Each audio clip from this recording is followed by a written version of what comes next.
Hello, Robs. We're back with another ill-advised book, Cat Astrology by Mary Daniels, 1977, Avon Publishers.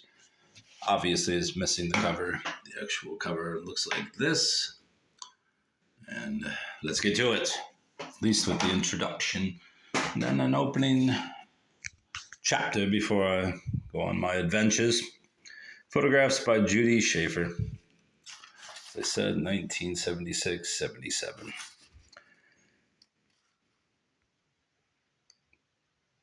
There's the contents: Aries, Taurus, Gemini, Cancer, Leo, Virgo, Libra, Scorpio, Sagittarius, Capricorn, Aquarius, Pisces. Introduction. When I have a relationship with a dog, it's just with the dog. But I can have a relationship with a cat the way I can with another person. I once heard a cat lovers explain, "Why is this so?" Years of careful investigation by the author revealed nothing in the way of a clue, until a recent chance encounter with a young Buddhist priest in a dark and dusty bookstore dealing with the mystic and the occult. He was manager of the place, and a couple of photos of his two cats hung over his desk. By the looks of them, they were very engaging fellows. When I said so, he smiled and said, "Buddhists believe pets are in their last incarnation before becoming human, and probably will reincarnate in their next life as humans. They are learning how to be more like people by associating with them. All living things have karma, one's fate in one existence as determined by behavior in a previous." Continued the gentle Buddhist priest. "Animals' perceptions of right and wrong is very dim," he added, "and their capacity for choice is less than ours. But if they respond to it properly, the general trend is upward."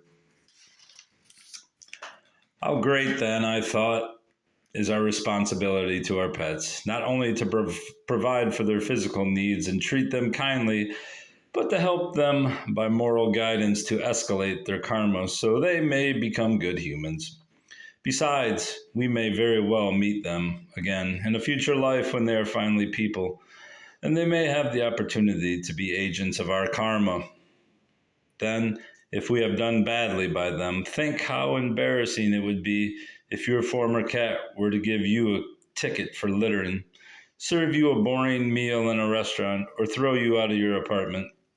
It is likely that the ancient Egyptians, who established the principles of astrology at about the same time that fluffy, adorable little reddish-brown cats came out of the desert to live with them, had a special knowledge of the intricate relationships between the planets, humans, and cats, and their kinship of souls and karma. When the Greek historian Herodotus visited Egypt in 450 BC, long after its days of grandeur, he was shocked to find that the Egyptians did not think of themselves as a species apart from their animals, namely their cats, who, he observed, were the first things they saved when a house caught fire, handing them from one person to another while the building burned down. And they did, after all, mummify the bodies of both humans and cats, as if expecting a similar afterlife for both. The Buddhist priest and I discussed these things at some length.